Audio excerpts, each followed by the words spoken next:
po, magandang umaga. Magandang gabi ha.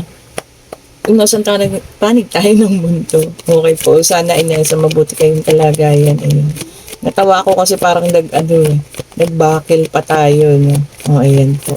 Ayan, ganinong reading kaya itong ating makukuha sa ngayong araw na ito. Na sobrang init na panahon na, no? Okay, so meron tayo ditong Two of Pentacles. Ayan, nagbabalance.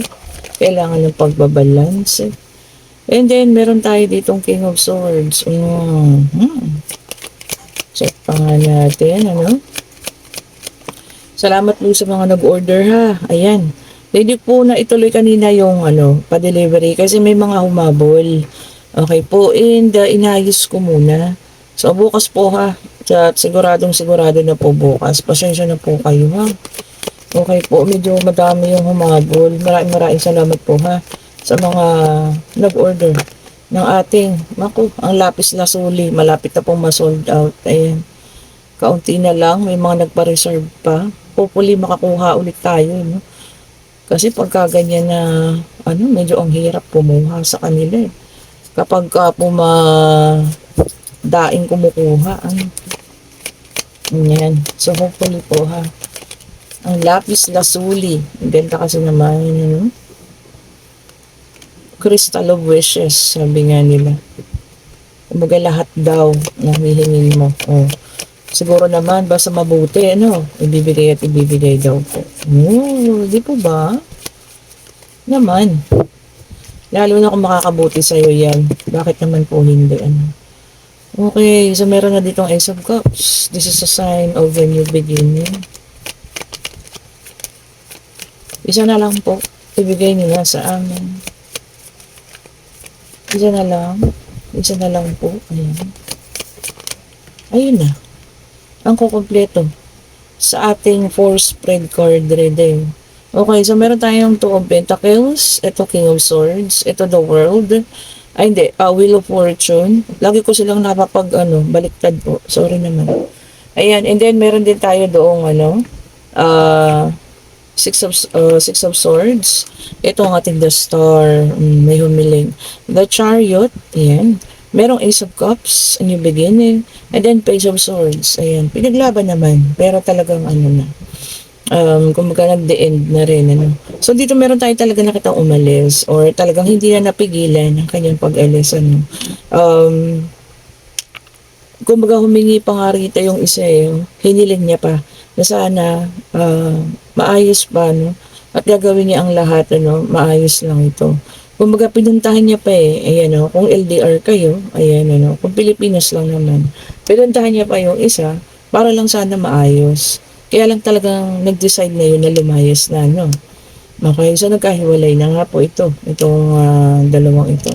Ngayon, itong isa po ay totally na nag-healed na, Siguro ito yung taong naiwanan kasi meron na tayong new beginning dito.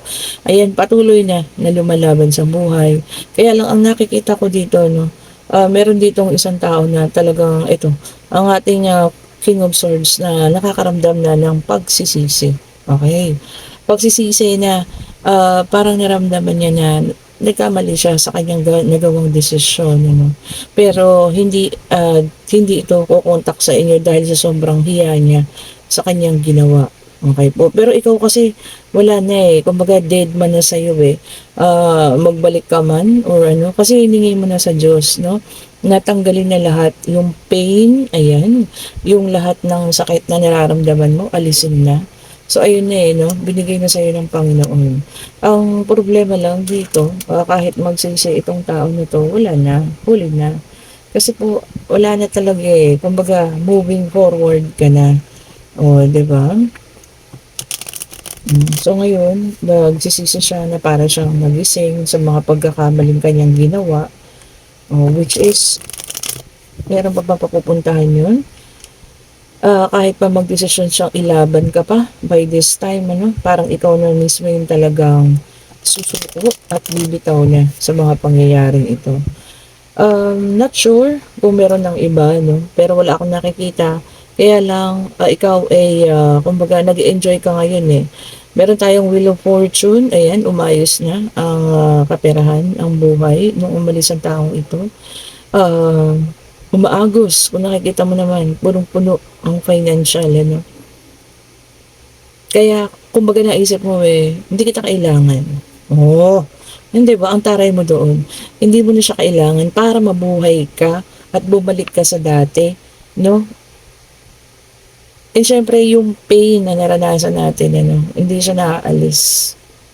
Ayan, no? So, wala. Wala kang, kumbaga nakikita na pagbabalikan dito sa taong ito, kahit ano pang pagsisisi yung kanyang ginawa, ano. Ngayon kasi napagtanto niya siguro, no, na mali siya. Ayan, nagkamali siya ng pinili. Ayan. Nagkamali siya ng ginustong tao o sinamahan. Ngayon naisip niya talaga na nandun na ako sa tamang tao Bakit? 'Di ba? Bakit pa ako umalis? Yan po ang nasa isip niya ngayon. Ano? Tama naman, 'di ba? What if kung ikaw na nga yung tamang tao para sa kanya? Pero anong ginawa niya? Sinayang ka niya. Hoy, ang lalim ng hugot natin ngayon ha. Kapapanood ko to ng kung ano-ano di ba? Pero totoo naman po, di ba? So, what if, kung ikaw na pala yung tamang tao, tapos ikaw pa yung niloko niya, ginago niya, sorry for the term po ha, sinira niya, sinaktan niya, na dinurog niya ng paulit-ulit. Na ikaw ay totally nagising naman at talagang ayaw mo na. So, kahit siguro lumuhod itong taong ito, hindi mo na to tatanggapin. Oh, di ba? Wala sinayang ka And then, meron tayong the earth sign. Puro mga makabundo. Cancer, hindi. Earth, Taurus, Virgo, and Capricorn. Ayan. Meron tayong Page of Pentacles. Sabi rito, lack of commitment. Ayun nga kasi, no? And then, failure. Failure, pagkasira. Hindi pagkaayos. Tama.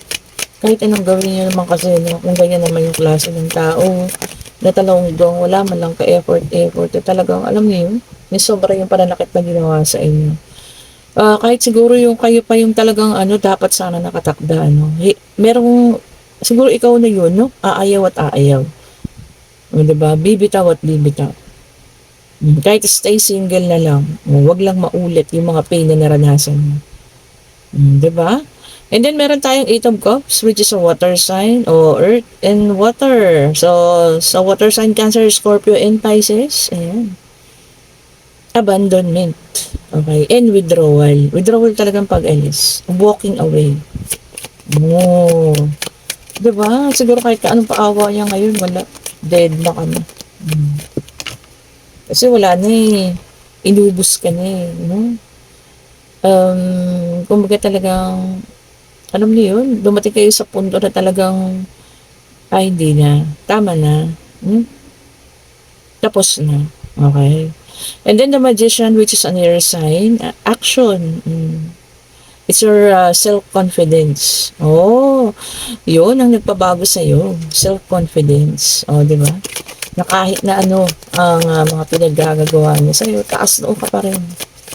Di ba? Ngayon, sino ang nagsisisi sa inyong dalawa? Di ba siya? Di ba? Wala kang kasalanan doon.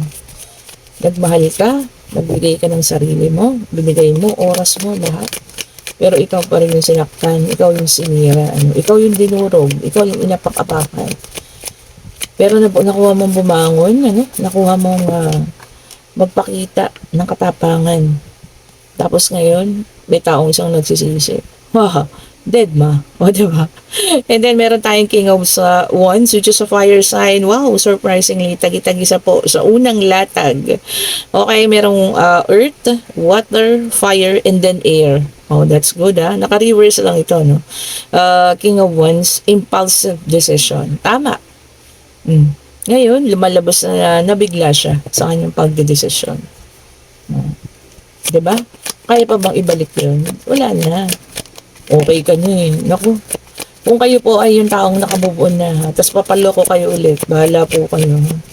Kahit pag-aano kasi sira ang isang tao na nagsisisi na. Pero nasaktan na po kayo no? Sobra-sobra na yung pain na naramdaman niyo sa kanya Papayag pa po ba kayo ulit? Ayun po Pagbigyan niyo naman yung sarili niyo na umahalin naman yung sarili niyo. Mm. Kung ikaw talaga yung taong nakalaan sa kanya, no? Siguro kailangan niyang gawin, ipakita sa iyo yung katotohanan na siya ay nagsisisi. Pero sa ngayon kasi hindi pa yan. Okay po. And then para sa iba naman, meron tayo dito Five of Cups, which is a water sign. Ayan. Yung iba sa inyo finding peace, naghahanap lamang ng kapayapaan ng puso. Oh, which is much better ha. Mas okay ng single kaysa yung unpeaceful ka naman. O, di ba? So, okay na po yun na kayo ay single kaysa yung parati naman naguguluhan ng isip ninyo. No? And then, meron tayong Four of Pentacles. Okay, saving money. Magsubi daw po ha. Baka ngayon nananaga na tayo. Huwag natin kalimutan pong mag-save. Kasi alam niyo naman, hindi natin masasabi ang panahon ha. Hindi naman lahat ng panahon ay maging maganda. May panahon talaga na mahirap din naman. So, kailangan natin mag-save din ha. Lalo na kung medyo maganda po. Tignan niyo ito, bumalin tong kung maganda ngayon ang kakitaan ha. Kaya pala siya pala ay the strength. Okay, which is a fire sign. Ayan. Yung iba sa inyo nangangailangan ng courage. Okay. Tapang. Harapin ang mga bagay-bagay. Baka may mangyayari. Nakakailangan natin talaga maging matapang. Hindi naman yung tapang na parang pakikipag-away, pero tapang po para tayo ay, anong tawag dito? Mabuhay, sumulong, moving forward, ayan. Lumaban pa sa hamon ng buhay na ito, no? Yun po ang tapang na tinatawag o sinasabi ng baraha. Okay, lakas ng loob. Ayan na. Okay, i-check pa natin kung ano pa ang mga kasunod. Okay po. Sana maging maayos po. Sana maging maayos. Yung nasa situational reading. Kahit ano pong remorse ang ipakita ng taong ito. No? Pero yung sobra-sobra kasi yung pain. Tapos ngayon niya naramdaman na ikaw pala yung taong para sa kanya. O yung tao lang na talagang tatanggap at makakaintindi sa kanya. O, diba? Paano yun? Naka-move on ka na. Okay, dalawa ito ha. Unahin natin tong isa, the moon. Ayan. Water sign. Ayan, meron pa talaga dito nag-iilusyon na merong isang maayos pa, no? Whether it's financial or whether it's a relationship, no? Nag-iilusyon pa siya na baka maayos pa. And then, ito yung ating the last card sa deck of card. Ayan, Eight of Wands, which is a fire sign. Sabi rito, no? Mayroong mga nag-iintay pa. Ano pa itong mga iniintay natin? Baka may paparating kayong iniintay. Ayan. Isang taong iniintay. Ayan. Baka mamaya, di ba? Hindi naman na pala darating. Ganyan. O meron na talagang ibang minahal. Ayan. So, unahin natin ang sarili natin, ha? Huwag na po natin bigyan ng oras yung mga taong wala na. Yung mga taong umalis na sa buhay natin. Kasi kumbaga sila po talaga nag-move forward na tapos ikaw naiwan ka pa sa kakahintay, ganyan, mahalin mo yung sarili mo, ha? Bigyan ng pagpapalaga po. Unahin lagi yung sarili. Huwag na tayo maghintay. Baka mamaya wala naman na. O hindi ba, no? Ipagpasa Diyos na lang natin. Kagaya ng situational reading, hindi mo man ginusto, pero ngayon parang siya may paggising na at naiisip niya yung mga pagkakamaling kanyang ginawa at naiisip niya rin na baka ikaw nga yung taong para sa kanya or ikaw na siguro nga yung taong nakalaan para sa kanya, pero sinira niya pa, dinurog niya pa at pinakawalan niya pa. Diba? Sa sobrang hiya niya, hindi po yan na makikipag-contact agad-agad ha. Sa sobrang hiya niya sa ginawa niya sa inyo. Okay po.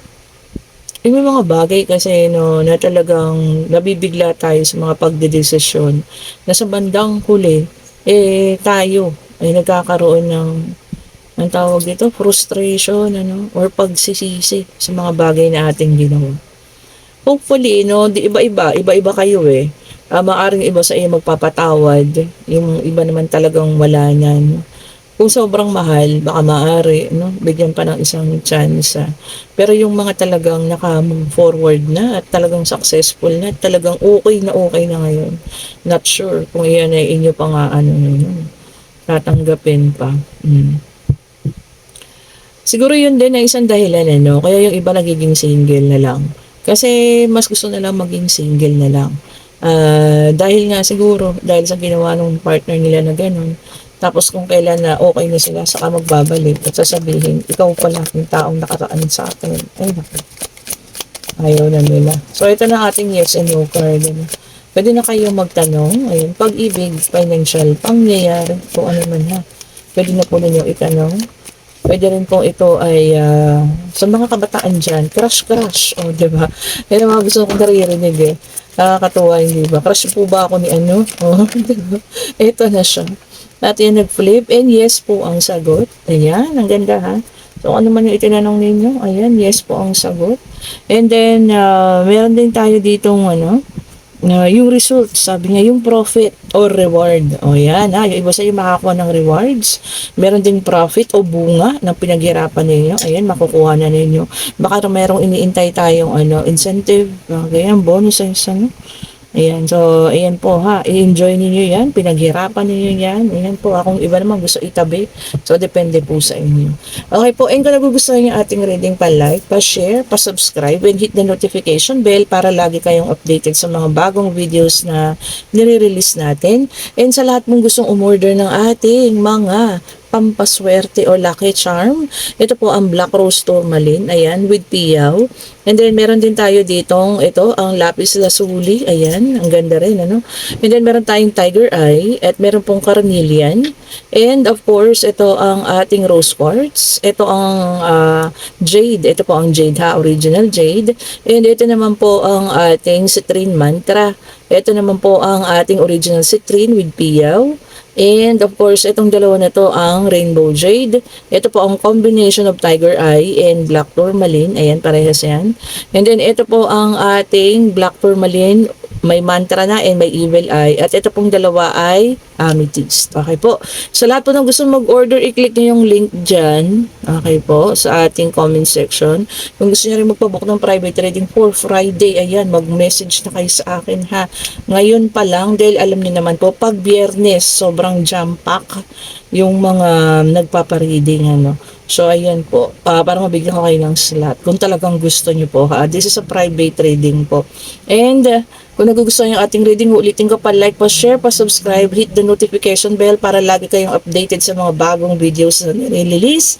And click nyo lang po yung link dyan kung gusto nyo makausap ako regarding sa order and sa papabook ng reading po, private reading. Thank you so much po. God bless. Have a great Tuesday. Thank you so much po for watching. Bye-bye po.